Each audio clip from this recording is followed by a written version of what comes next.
Innal hamdalillah nahmaduhu wa nasta'inuhu wa nastaghfiruh wa na'udzu billahi min shururi anfusina wa sayyiati a'malina may yahdihillahu fala mudilla lahu wa may yudlil fala hadiya lahu. Asyhadu an la ilaha illallah wahdahu la syarika lah wa asyhadu anna Muhammadan abduhu wa rasuluh. Qala Allah Ta'ala, ya ayyuhalladzina amanu taqullaha haqqa tuqatih wa la tamutunna illa wa antum muslimun. Kaum muslimin yang dirahmati oleh Allah Subhanahu wa taala, marilah kita sebagai kaum muslimin yang beribadah kepada Allah Ta'ala meningkatkan ibadah kita, karena ibadah kewajiban dari Allah untuk kita. Ketika Allah Ta'ala mewajibkan kita ibadah, itu bukan kebutuhan Allah, karena Allah berfirman, wa ma khalaqtul jinna wal insa illa liya'budun. Tidaklah Allah menciptakan jin dan manusia melainkan mereka agar beribadah kepada Allah. Tatkala Allah menyuruh kita beribadah, maka Allah tidak butuh kepada hambanya. Ma uridu minkum rizqin wa ma uridu ayyut'imun. Saya menyuruh kamu hai manusia beribadah, bukanlah saya minta makan dan juga bukan saya minta minum, tetapi itu adalah kepentingan manusia sendiri. Inilah yang harus kita fahami. Al-ibadah adalah kewajiban dari Allah Ta'ala untuk kita. Dan ketika Allah Ta'ala menyuruh kita beribadah, ibadah ini adalah mudah. Ad-dinu yusrun. Din ini adalah mudah. Siapa yang tidak mampu salat dengan berdiri, boleh dengan duduk. Tidak mampu duduk, boleh dengan berbaring. Fattaqullaha mastata'tum. Selanjutnya kaum muslimin, Allah berfirman, Qul inna salati wa nusuki wa mahyaya wa mamati lillahi rabbil alamin la syarikalah. Katakanlah wahai Nabi, jadi Allah menyuruh nabinya, inna salati, sesungguhnya salatku, wa nusuki dan kurbanku, wa mahyaya dan hidupku, wa mamati dan kematianku lillahi rabbil alamin, harus karena Allah Subhanahu wa taala. Ketika Allah Ta'ala menyuruh kita beribadah, itu untuk kepentingan diri kita, bukan kepentingan Allah Subhanahu wa taala. Kemudian juga Allah berfirman, fasalli li rabbika wanhar. Maka salatlah kamu wahai manusia karena Allah, dan juga berkurbanlah. Salat kewajiban bagi orang muslim setiap yang berakal, tetapi berkurban kewajiban untuk orang yang mampu berkurban. Dan inilah bedanya antara salat rutinnya yang wajib kita laksanakan walaupun kita sakit, selagi kita masih sehat akal kita diwajibkan salat. Adapun kurban untuk orang-orang yang mampu, karena itu kurban ini maka diwajibkan oleh Allah Ta'ala 1 tahun sekali untuk yang mampu. Bagi yang tidak mampu, mereka bisa menerima kurban. Kaum muslimin yang dirahmati Allah Ta'ala, kurban adalah binatang ternak, yaitu sapi atau kambing atau juga unta yang diperuntukkan kita beribadah kepada Allah dalam rangka taqarruban ila Allah Ta'ala. Maka kurban hukumnya wajib bagi yang mampu. Adapun yang tidak mampu tidak diwajibkan. Bahkan juga sebagian para ulama mengatakan sunnah muakkadah, sunnah yang ditekankan mendekati perkara yang wajib. Kemudian juga kurban ini Allah Ta'ala memberikan kita al-an'am, binatang ternak seperti kambing. Jadi domba maka umurnya 6 bulan lebih. Kalau kambing biasa umurnya 1 tahun lebih. Kalau itu unta umurnya 6 tahun. Kalau sapi 2 tahun masuk. Dan ini keterangan dari kalangan yaitu para ulama sunnah. Demikian juga Rasulullah SAW menjelaskan kepada kita. Keutamaan kurban ini kaum muslimin untuk diri kita, bukan kepentingan itu. Walaupun dagingnya dibagikan pada saudara kita yang miskin, tapi Allah berfirman, man amila salihan fali nafsi. Orang beramal saleh itu keuntungannya untuk dirinya sendiri. Wa man asaa fa 'alaiha. Orang melakukan dosa maka hukumannya menimpa kepada dirinya sendiri. Oleh karena itu kita hendaknya beramal saleh. Man amila salihan fali nafsihi. Orang beramal saleh untuk dirinya. wa man asaa fa'aliha. Barang siapa melakukan dosa maka hukumannya menimpa kepada dirinya sendiri. Dan ini adalah keterangan dari ayat Al-Quran dijelaskan dalam surat Al-Jasiyah nomor 17. Nah, kemudian juga Allah berfirman pula di dalam ayat Qul inna salati wa nusuki. Katakanlah salatku wa nusuki, kurbanku, wa mahyaya dan hidupku, wa mamati lillahi rabbil alamin, dan kematianku ini juga karena Allah Ta'ala. Upayakan kita tidak mati kecuali dalam keadaan Islam. Wala tamutunna illa wa antum muslimun. Jangan sampai kalian mati kecuali dalam keadaan Islam. Selanjutnya kaum muslimin, keuntungan orang-orang berkorban ini adalah keuntungan untuk dirinya sendiri, karena Allah Ta'ala tidak butuh kepada kita. Demikian juga keuntungan kembali kepada orang-orang yang kita kasih korban, karena orang kita kasih korban adalah orang fakir miskin, dan bolehnya orang kaya dia menerima korban, karena ini beda dengan amal zakat atau amal sedekah. Marilah kita kaum muslim bersyukur kepada Allah, terutama apabila kita mendapatkan rezeki, karena korban diwajibkan oleh Allah Ta'ala 1 tahunan sekali, dengan kambing maupun dengan sapi atau dengan unta. Selanjutnya, hakikat harta anak Adam. Allah Ta'ala setiap hambanya pasti diberi harta, tapi harta ini akan bermanfaat untuk kita jika kita gunakan untuk ibadah.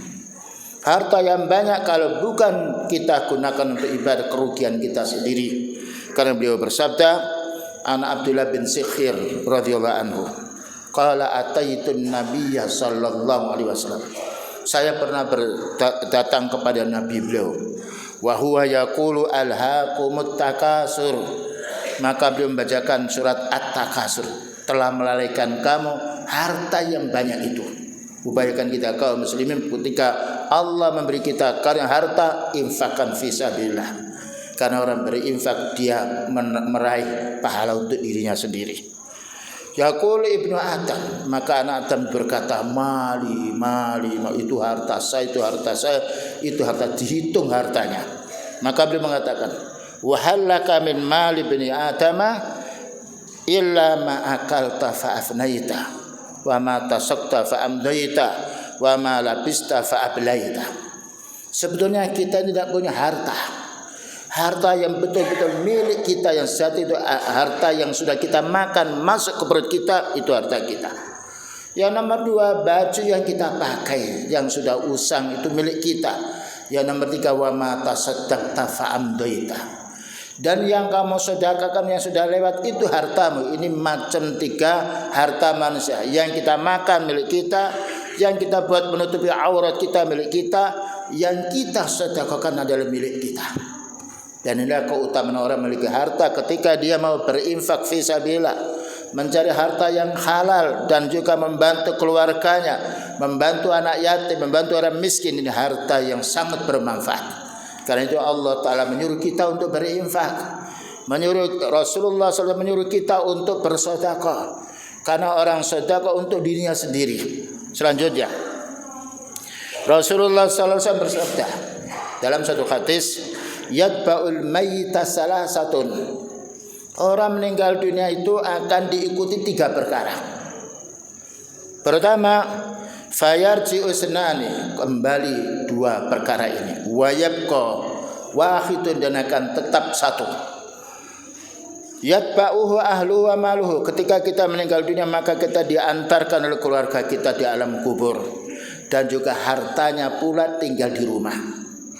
Fayarji'u ahluhu wa maluhu, maka kembali harta itu ke rumah dan keluarganya pula kembali ke rumah.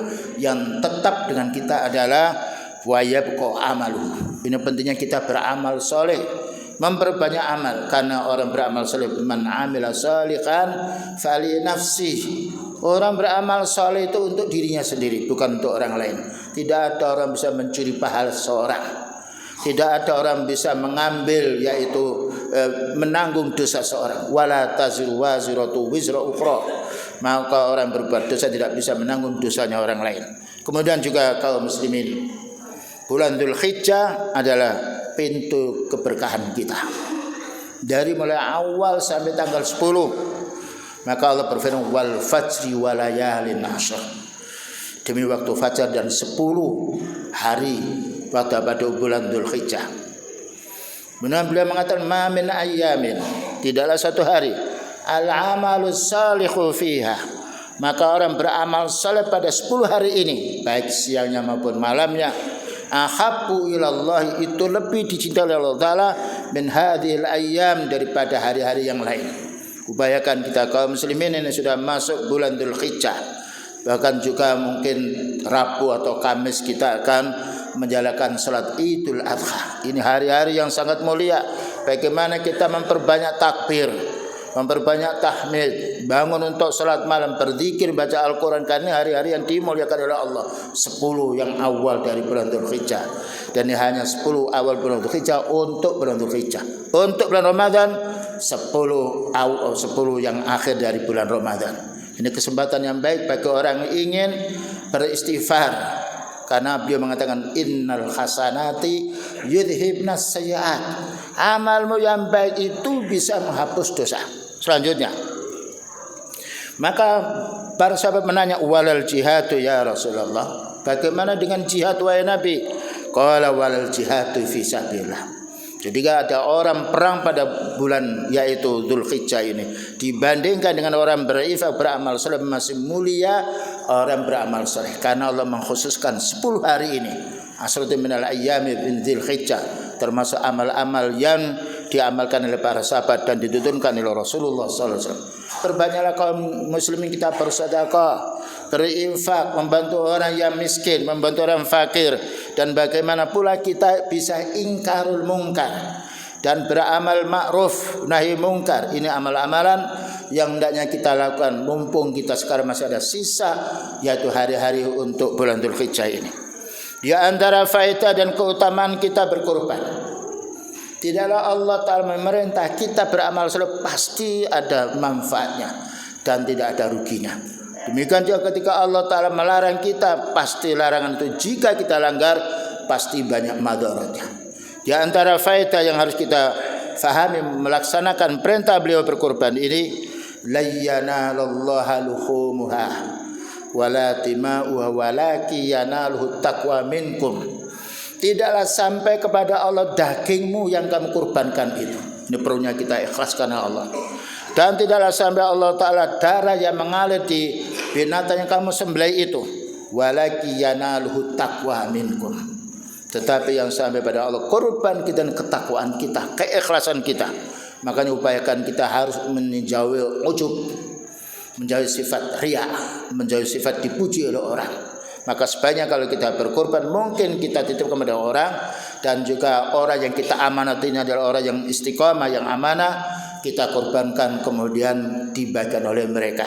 Dan bagi orang berkorban boleh mengambil sepertiga, ketika yaitu orang-orang yang miskin lebih banyak.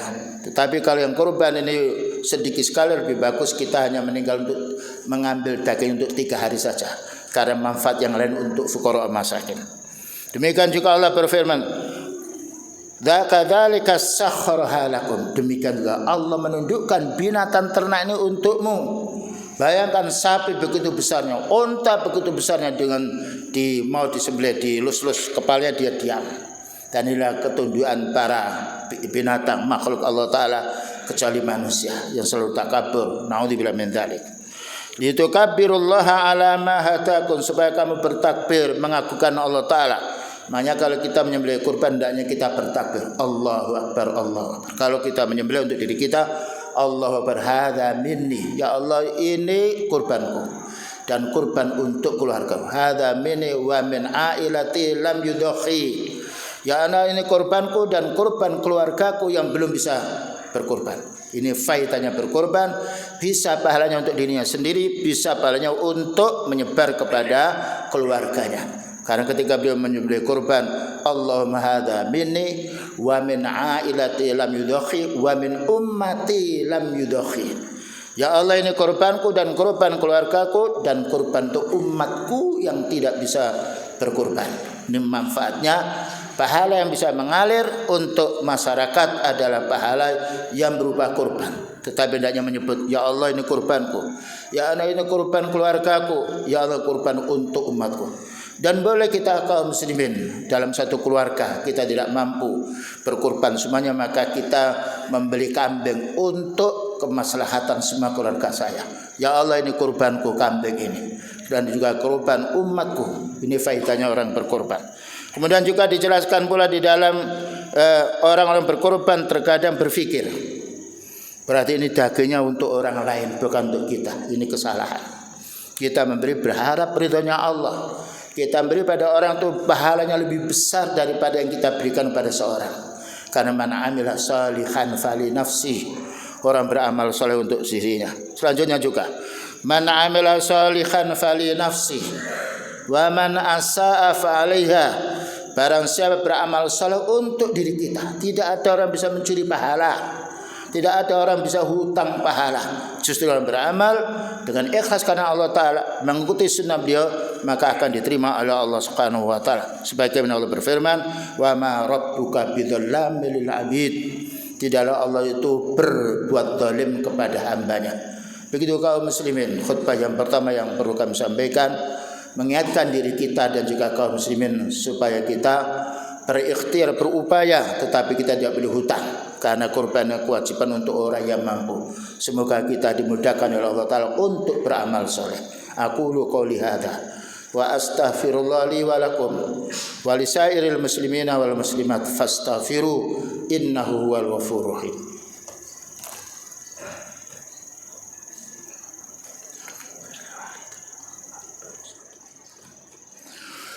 Alhamdulillah hamdan kama amar.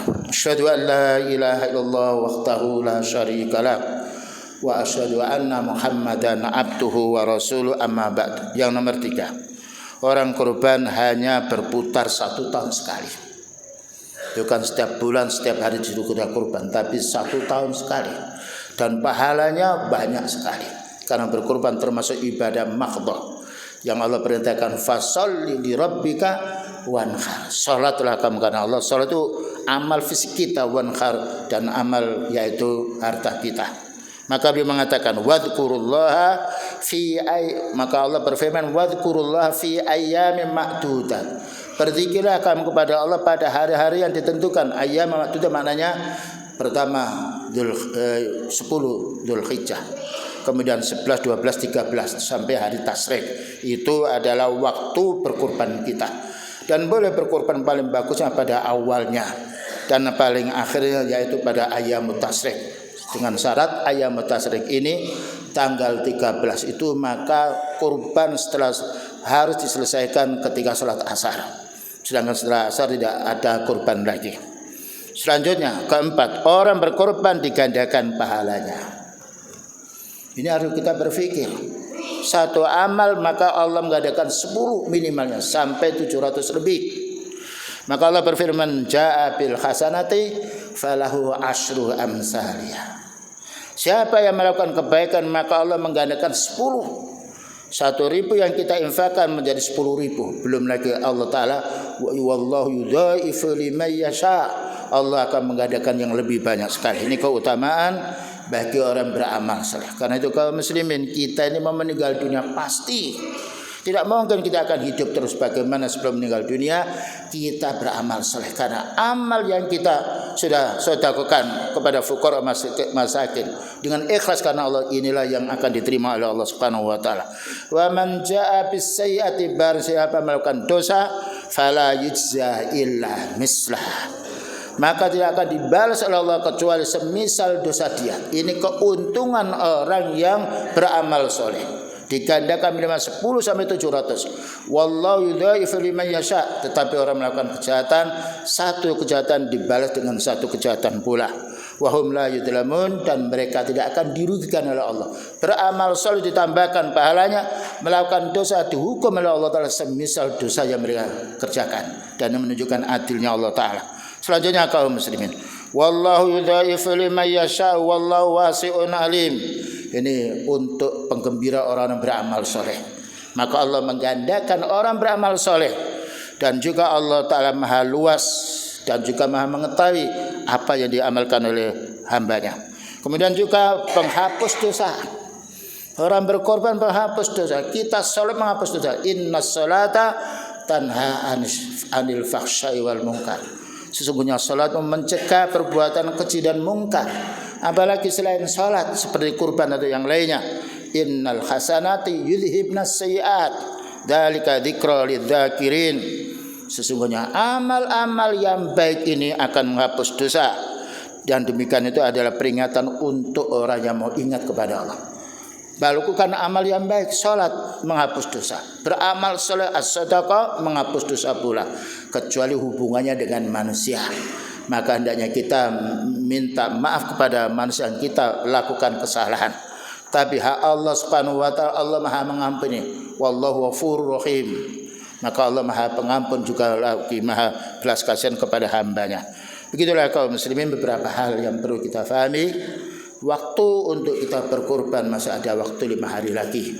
Kalau seandainya hari raya itu jatuh pada hari Rabu atau hari Kamis, ini kita harus mengikuti pemerintah dengan dasar ayat ya ayyuhalladzina amanu atiiullaha wa atiiur rasul wa ulil amri minkum.